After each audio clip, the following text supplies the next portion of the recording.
Oi, pessoal, começando agora a parte 2 do vídeo. A gente conversou com a Geice, né, que vocês já viram. E a Geice, ela contou um pouquinho dessa trajetória dela para fazer o doutorado direto. Então, eu vou colocar aqui para vocês agora um vídeo só falando sobre isso. Espero que vocês gostem. Até mais. Mas você não é de São Paulo, né? E aí, como é que foi vir para cá, essa vida nova em São Paulo?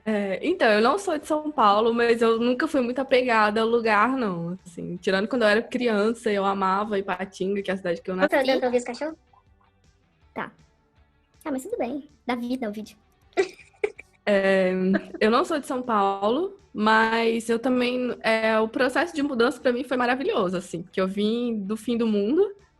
É Viçosa, uma cidade que eu tenho carinho, mas que eu nunca fui muito fã, assim, nunca falei, nossa, meu sonho é morar em Viçosa. Não, pelo amor de Deus, não. Então eu amei vir para São Paulo, na verdade, foi a parte legal do doutorado. Eu sempre quis estudar na USP, então foi muito massa, assim, mudar e tal. E na verdade as coisas foram acontecendo bem. Eu consegui bolsa na USP, conseguia me manter. Então eu tô em São Paulo até hoje. Eu gosto muito de São Paulo, mas eu também não sou muito apegada a cidade nenhuma. Eu já morei em 3 cidades diferentes. Não é muito, mas, tipo, não tem nenhuma que eu falo, nossa, amo, quero morar o resto da vida. Não, eu acho que de 5 em 5 anos tem que dar uma mudada aí, porque dar uma renovada, conhecer outros bairros, entendeu? Outras padarias, sei lá. Outras Mas foi padarias. tranquilo. No fim das contas, foi tranquilo, assim. Eu fiz boas amizades em São Paulo.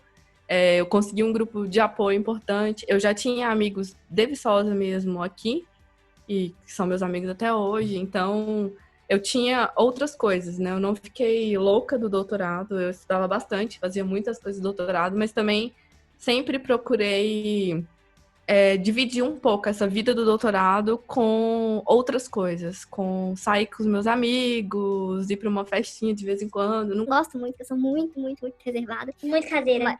Muito caseira. Muito caseira. Mas Tá sendo tranquilo pra você essa quarentena, tipo... Não, mas tá muito tranquilo mesmo. Muito tranquilo. Quase morrendo.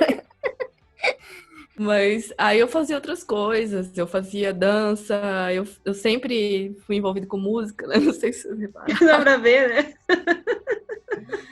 Então, eu sempre estava nessa coisa de dividir um pouco, né? E isso facilitou a transição de São Paulo de Viçosa para São Paulo. Não foi muito difícil, assim, essa parte, não. Na verdade, eu amei a novidade, sabe? Eu gosto da cidade, então... E outra coisa também, diferente de mim, né? Que eu entrei e fiz mestrado e doutorado lá na FEA.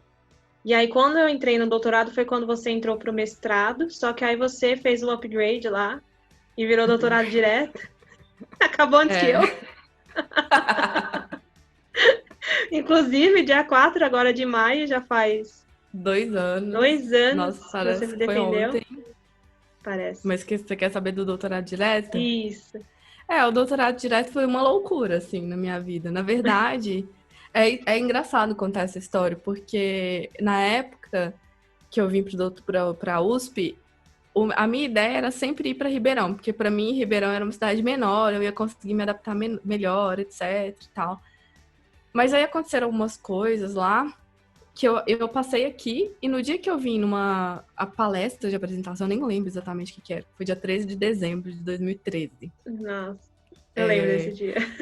Então, eu vim e aí a galera falando de doutorado direto muito efusivamente. E eu sempre fui assim, nossa, por que eu vou usar 6 anos se eu posso fazer em 4? E aí eu já falei, mano, tem um negócio muito legal aí que é um tal no doutorado direto e eles falaram disso muito, eu vou ir pra lá. E aí quando eu vim, eu já, tipo, eu escondia, né? Eu falava, eu quero ir, mas eu sempre quis. Porque eu falei, mano, eu posso fazer em 4 anos um negócio de 6. Sempre pensando nisso. E aí aconteceu que deu certo e tal, não sei o quê. E foi uma trajetória muito difícil.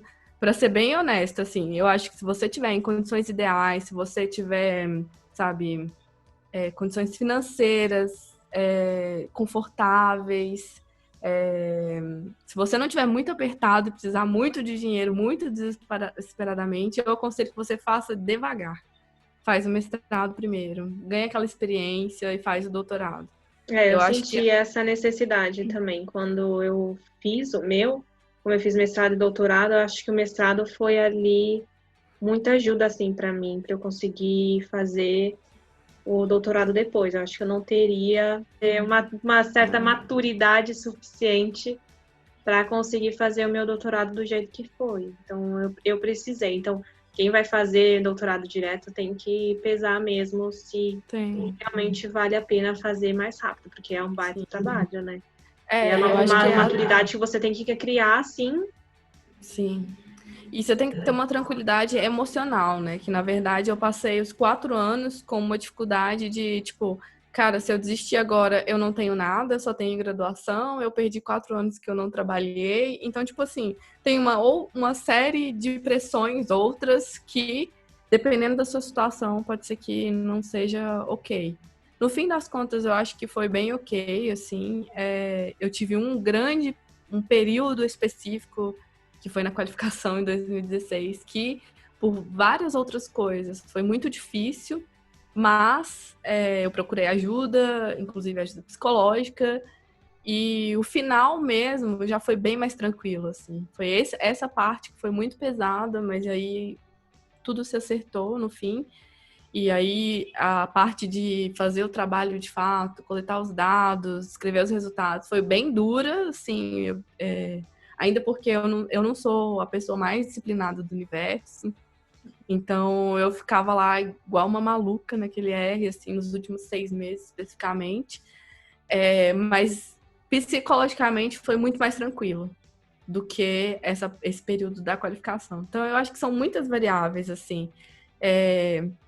Eu não me arrependo, na verdade. Eu acho que, para minha trajetória, foi importante fazer nesses 4 anos. Mas, se fosse um filho meu, por exemplo, que está em uma situação mais confortável, eu falaria, pra quê, né? Fazer o mestrado. Qual que é a necessidade? Eu não te dei amor suficiente? Não, mas caso ele fosse muito masoquista e quisesse fazer mestrado e doutorado, eu falaria para fazer devagar, fazer com tempo, sabe? Dar o tempo para você absorver as experiências e aí seguir para o doutorado com uma cabeça mais tranquila, etc. E você fez iniciação científica também, né? Eu fiz. Eu não fiz. Por isso não foi tão traumático, assim, a parte da pesquisa, efetivamente, porque eu entrei, eu já tinha publicado um artigo em revista e já tinha feito 2, assim. E eu tive na iniciação científica uma orientação muito boa. Então, a minha professora de métodos quantitativos, que já era de estatística, era minha orientadora, ela me ensinou a mexer no programa, no Stata na época que eu mexia.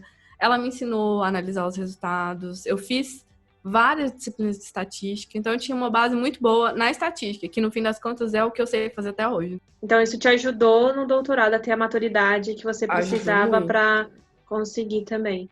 Então, ou fazer o mestrado ou uma iniciação científica ali é necessário para quem quer fazer doutorado, né? Eu acho que sem essas duas coisas não tem jeito. E assim, eu tinha uma qualidade de redação que já era ok, assim, porque tem aluno de graduação que não dá. Então, a pessoa tem que ter É verdade! Tem que ter um nível ok, assim. Tem que saber escrever, tem que saber o que é uma pesquisa, já tem que ter lido um artigo. Eu acho que é inviável entrar num doutorado e ir para o doutorado direto, na verdade, sem você saber a estrutura de um artigo, sem você ter passado algumas vezes por esse processo.